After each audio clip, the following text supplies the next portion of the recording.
तो फिल्म की शुरुआत होती है एक छोटी बच्ची सैरी को दिखाते हुए जिसके डैड की डेथ हो चुकी थी और अब उसकी मॉम अकेली सैरी और उसके भाई की जिम्मेदारियां उठा रही थी, जिसकी वजह से वो बहुत बिजी रहती थी और सैरी को इग्नोर भी कर जाती थी। आज भी जब सैरी ने उनके साथ खेलने की जिद की तो उन्होंने ये कहते हुए मना कर दिया कि वो मीटिंग में बिजी हैं और उसको भाई के साथ जाकर खेलने को कह दिया। सैरी भाई के कमरे में गई तो उसे कमरे में एक शैडो नजर आया और तभी उसके भाई ने पीछे से आकर उसे टच कर दिया। वो डर कर चिल्ला उठी।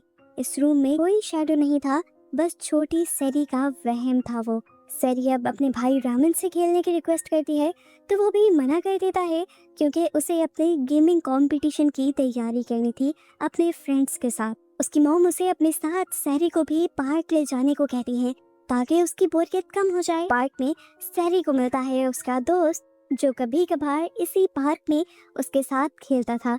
सैरी उसके साथ बिजी हो जाती है और रेमन अपने फ्रेंड्स के साथ सैरी और वो लड़का हाइड एंड सीक खेलने का डिसाइड करती है और सैरी अपने भाई के पास जाती है और उससे कहती है मुझे अच्छी जगह छुपाने में मदद करें ना प्लीज। तो रामन उसे डांट कर भेज देता है कि देख नहीं रही हो मैं बिजी हूँ यहाँ। सैरी उदास होकर वहाँ से चली गई तो यहाँ एक सिक्योरिटी गार्ड आया जिसने इन सबको वार्न किया कि इस टाइम बच्चों का इस पार्क में खेलना सेफ नहीं, लेकिन ये सब तो अपने गेम में इतना बिजी थे कि किसी की क्या सुनते। सैरी को हम देखते हैं जो पार्क के पास बने एक खौफनाक घर के अंदर आई जहाँ उसे दिखी सीढ़ियों पर बैठी एक खौफनाक औरत, जिससे डरने के बजाय सैरी ने उससे मदद मांगी छुपने के लिए और हमें एक डरावना मंजर दिखाया गया कि उसी औरत ने जल्दी से सैरी के करीब आकर अपना बड़ा सा मुंह खोला और खोलते हुए पूरा सैरी को खा लिया, उसे कच्चा ही निकल लिया। यहाँ जब सबके घर जाने का वक्त हुआ तभी रेमन को सैरी का ख्याल आया। उसने पार्क में सैरी को देखा, यहाँ के बच्चों से पूछा सैरी के बारे में, पर सैरी नहीं मिली और तब सैरी के बेस्ट फ्रेंड एल्डी ने आकर रेमन को बताया कि सैरी काफी टाइम से नजर नहीं आ रही। वो मेरे साथ हाइड एंड सीक खेलने वाली थी। ये लोग इस टाइम उसी घर के सामने खड़े थे जिसके अंदर सैरी गई थी, पर इन्हें अंदर जाने का कोई रास्ता नजर नहीं आया तो इन्होंने मान लिया कि रास्ता अंदर जाने का है ही नहीं, तो सैरी यहाँ कहाँ हो सकती है। सीन कट होकर अब दोबारा हमें सैरी को ही दिखाया जाता है जिसे उस डेमोनिक औरत ने खा लिया था। वो अब जिंदा थी, एक डाइनिंग टेबल पर बैठी थी जहाँ एक औरत बहुत प्यार से उसे खाना सर्व करती है और अपना नाम वेंडा बताती है। इसी टेबल पर 3 और बच्चे भी थे जो मजे से खाना एंजॉय कर रहे थे। सैरी को भी खाना मजे का लगा और वो तेज तेज खाने लगी, पर हकीकत में वो खाना नहीं बल्कि कीड़े और चूहे थे जो असल में सैरी समझ नहीं पा रही थी। और सामने बैठे 3 बच्चे भी असल में सोल्स थी, आत्माएं थी जिनका असल भी सैरी देख नहीं पा रही थी। और ये भरम या ये झूठ उसे वेंडाई यानी वो शैतानी आत्मा ही दिखा रही थी। बाहर रात हो चुकी थी। सैरी का पता अब तक किसी को नहीं चल पाया था। पुलिस भी उसे ढूंढने में नाकाम थी। रेमन की मॉम भी उससे उसकी लापरवाही की वजह से नाराज थी। यहाँ तक कि रेमन के दोस्त जो उस वक्त रेमन के साथ थे इस चीज का जिम्मेदार अपने आप को मान रहे थे और दुखी थे और सब कुछ ठीक करना भी चाहते थे। रेमन खुद भी अपनी बहन के गुमने की वजह से बहुत ज्यादा अपसेट था। रात में उसे टेंशन में नींद भी नहीं आती और अचानक उसकी खिड़की पर नॉक होता है। वो चौंक उठा ही कि पीछे से उसकी अलमारी खुल गई। उसे देखकर उसने वापस खिड़की की तरफ मुंह किया तो वहाँ उसकी बहन की डिमोनिक यानी शैतानी सोल खड़ी थी, जिसे देखकर वो डर जाता है और अगले ही सेकंड सैरी उसके सामने आकर उसे धक्का देकर रूम से बाहर चली जाती है। रेमन खुश हुआ, उसे लगा कि सैरी घर वापस आ गई है। वो बाहर गया तो सैरी घर में भाग रही थी पर उसकी हाथ नहीं आई और तभी सैरी के पाँव उसे टेबल के नीचे नजर आए। रेमन डर गया क्योंकि कुर्सी के ऊपर कोई नहीं था। अब सैरी उसे विंडो के पास दिखाई दी। उसे जाकर सैरी को टच किया तो वो एक शैतान में बदल गई और डरावनी आवाज में बोली, मुझे ढूंढना बंद करो, मैं जहाँ हूँ बहुत खुश हूँ। दूसरी तरफ रेमन की फ्रेंड को भी अपने रूम में उसकी मॉम अजीब तरीके से बैठी दिखाई देती है, जो उनसे कहते हैं कि जो पार्क वाला घर तुमने देखा है वो खाली नहीं है, उसमें एक शैतानी ताकत है। ये लड़की उनकी बातों को समझ नहीं पाई और तभी उसके घर पे दरवाजा नॉक हुआ। उसने जाकर बाहर देखा तो शौक रह गई कि उसकी मॉम तो उसके डैड के साथ बाहर थी, जो उसके रूम में थी वो कोई और ही एंटिटी थी।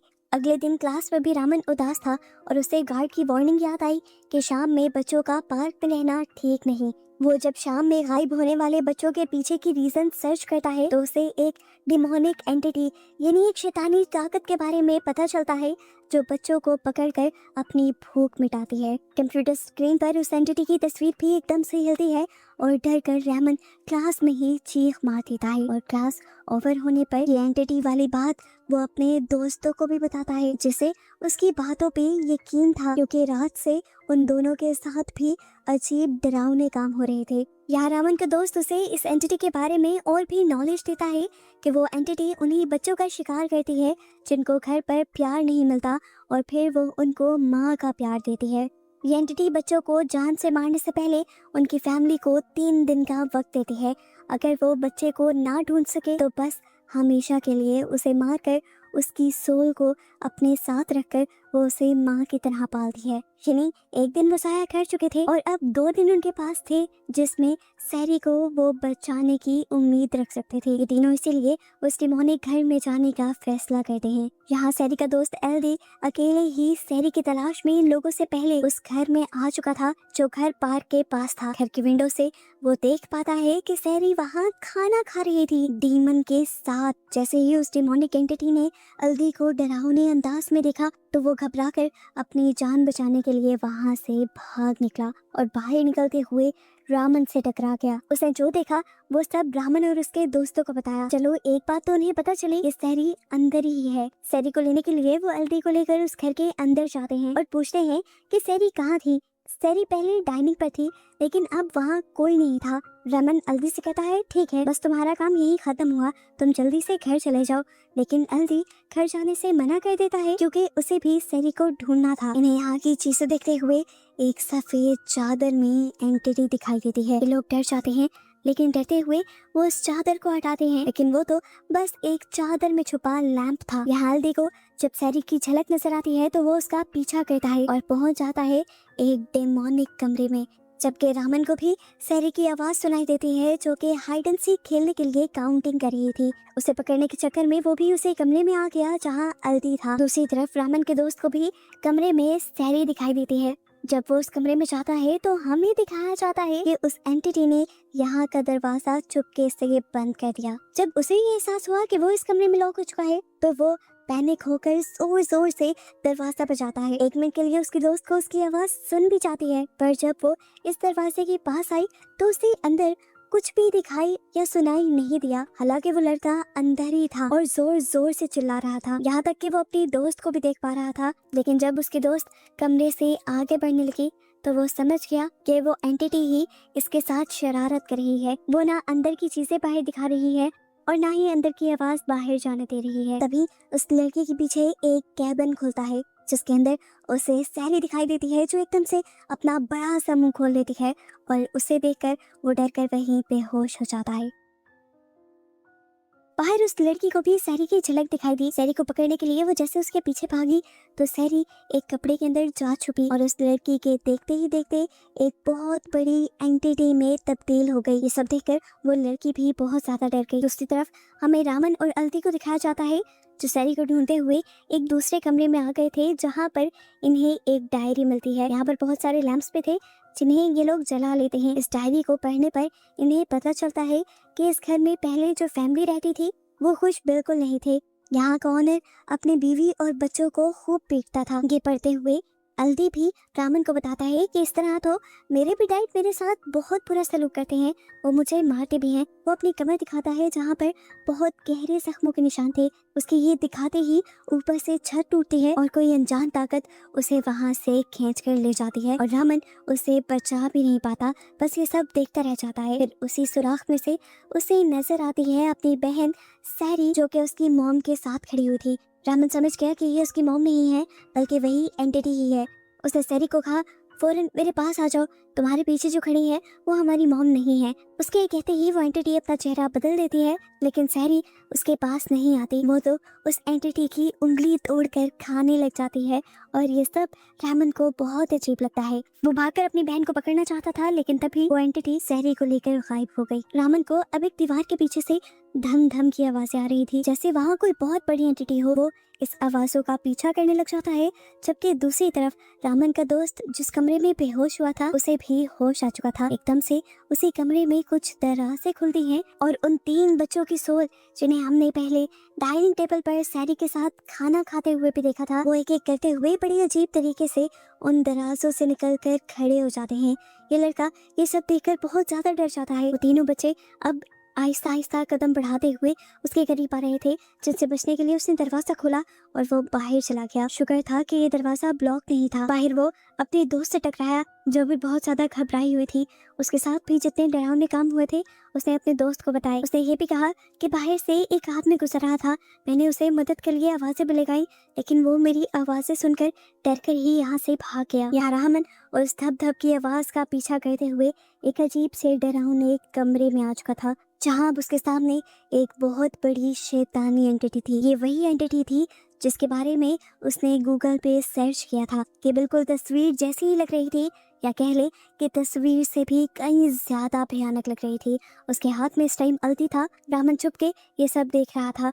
वो अपना बड़ा सा मुंह खोलती है और अल्दी को कच्चा ही निकल जाती है। डर के मारे रामन हिल भी नहीं पाता। वो जैसे ही अगले पल मुंह उठाता है तो वो एंटिटी उसके सामने थी। डरकर वो सीढ़ियों से ही नीचे गिर गया। सीढ़ियों से नीचे गिरते ही उसे उसके दोस्त संभाल लेते हैं और वो दोनों दोस्त उसे इस घर से निकल जाने को कहते हैं। वो रामन को बताते हैं कि किस तरह उनके साथ यहाँ पर बहुत सी पैरानॉर्मल यानी डरावनी चीजें हुई हैं। रामन भी उनसे कहता है, हाँ तुम सब ठीक कह रहे हो, क्योंकि मैंने खुद अपनी आंखों से वीवी गोम्बल नामी एंटिटी को यहाँ देख लिया है, जो बच्चों को खा जाती है, और उसी की वजह से यहाँ पर ये सारी नेगेटिव चीजें हो रही हैं। रामन उनसे कहता है, बस एक आखिरी मर्तबा हम उस कमरे में जाएंगे जहाँ अल्दी गया था। अगर हमें सारी ना मिली तो हम लोग घर चले जाएंगे। रामन की बात मानते हुए ये तीनों उस कमरे में तो आते हैं, लेकिन यहाँ पहले तो उन्हें कोई नहीं दिखता, फिर उसे सारी दिख जाती है, जो एकदम से यहाँ चलते हुए गायब भी हो गई।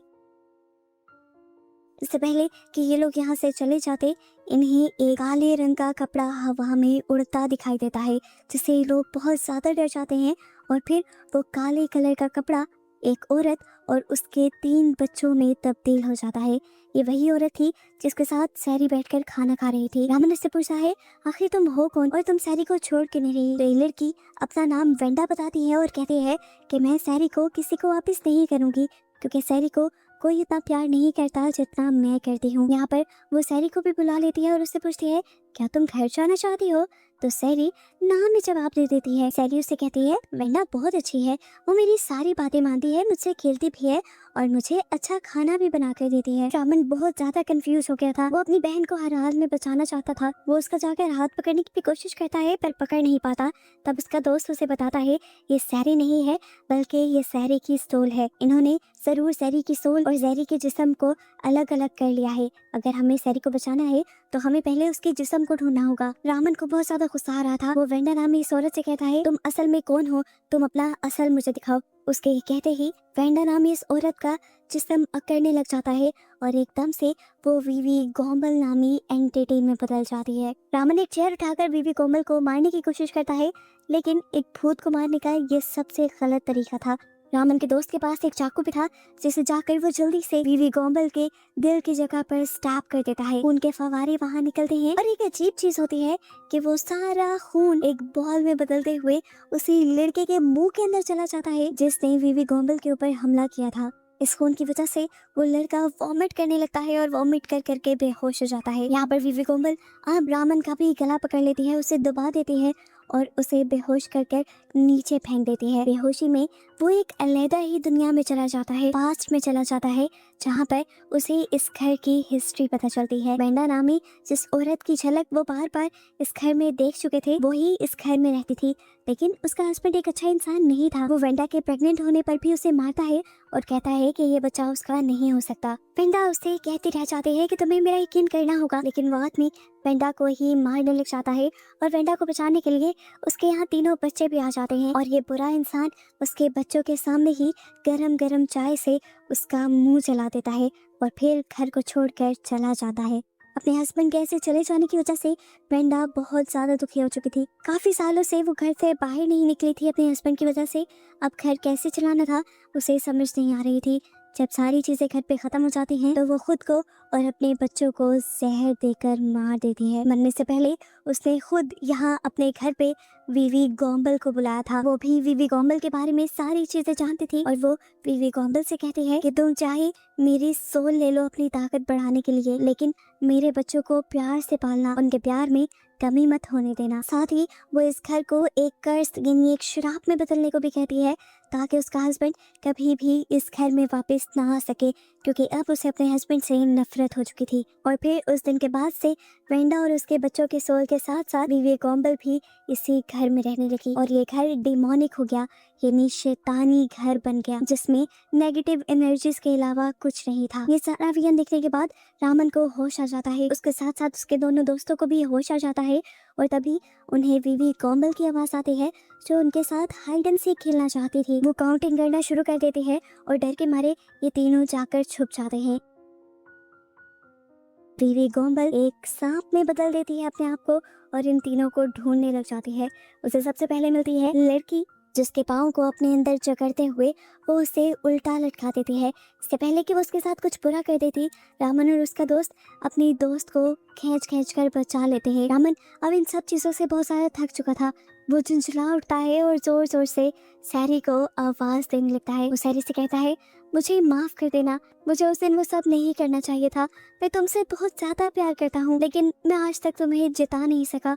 मैं इस सब के लिए तुमसे माफ़ी मांगता हूँ। वो आवाज़ें देते हुए सैरी को बताता है कि तुम्हें वेंडा आज अच्छी लग रही है क्योंकि वो तुम्हारा ख्याल रख रही है, लेकिन वो तुम्हें तुम्हारी फैमिली वाला प्यार कभी नहीं दे पाएगी। आज तुम्हारी मॉम घर पे तुम्हारा वेट कर रही है, वो कल से तुम्हारे लिए रो रही हैं। उसकी ये बातें जैसे वीवी गॉम्बल के ऊपर असर करने लगी थी। उसे कुछ कुछ होने लगा था और वो एक बहुत बड़ी उल्टी करती है जिसके बाद उसकी बॉडी से सैरी बाहर निकल आती है। असल में वो सिर्फ उन्हीं बच्चों का शिकार करती थी जिनके पेरेंट्स उससे प्यार न करते हो, लेकिन यहाँ तो सैरी का भाई और सैरी की मॉम उससे प्यार करती थी और इस चीज़ का सबूत उसे मिल भी गया था। तो ऐसे उसे सैरी को छोड़ना पड़ा। रामन जाकर फौरन अपनी बहन को संभाल लेता है और गले से लगा लेता है। ये लोग ये बात भी समझ गए थे कि इससे पहले इन्होंने जितनी सैरी को देखा था वो सिर्फ वेंडा का दिखाया हुआ एक भ्रम था। अब वीवी गॉम्बल खड़ी होकर ये देखती रहती है कि रामन अपनी बहन से प्यार कर रहा था। यहाँ पर मौजूद सारे लोग भी अब वीवी गॉम्बल से डर नहीं रहे थे और उनकी बहादुरी को देखते हुए वीवी गॉम्बल खुद ही यहाँ से डरकर चली जाती है। अब तक सुबह भी हो चुकी थी। ये देखते हैं कि इस घर से बाहर जाने का सच में कोई रास्ता नहीं था। वीवी गॉम्बल ने ही सारे रास्ते बंद कर दिए थे। तब रामन और उसका दोस्त यहाँ की चीजें उठाते हुए एक दरवाजा तोड़ते हैं और बाहर चले जाते हैं। बाहर पुलिस और सैरी की मॉम पहले से ही मौजूद थी, जो सैरी को देखकर बहुत ज्यादा इमोशनल हो जाती हैं। सैरी को तो ये लोग बचा लाए थे, लेकिन सैरी को बचाने के लिए उसका दोस्त आल्दी जो अंदर गया था उसे बचाकर ये लोग नहीं ला पाए, क्योंकि आल्दी से सच में उसके पेरेंट्स प्यार नहीं करते थे। यहाँ तक कि उसके पेरेंट्स ने तो उसे ढूंढा भी नहीं और अब उसे वीवी गॉम्बल ही पालेगी। मूवी के पोस्ट क्रेडिट सीन में हमें दिखाया जाता है कि सैरी का घर बिल्कुल अब नॉर्मल हो चुका था। उसे उसकी मॉम और भाई दोनों ही प्यार देते थे और उसे कभी अकेलेपन का एहसास नहीं होने देते थे। सैरी भी खुश रहने लगी थी। एक रात रामन को अपने किचन में से अजीब आवाजें सुनाई देती हैं। वो जब किचन में जाकर देखता है तो सैरी वहाँ कच्चा गोश्त चबा रही थी। ये देखकर रामन डर जाता है और समझ जाता है कि सैरी वीवी गॉम्बल यानी एक शैतान के साथ रहने की वजह से खुद भी काफी हद तक शैतान बन चुकी थी। लेकिन जैसे भी थी अब वो उसकी बहन थी और उसे अपनी बहन को साथ रखना था। और बस यही सब बताते हुए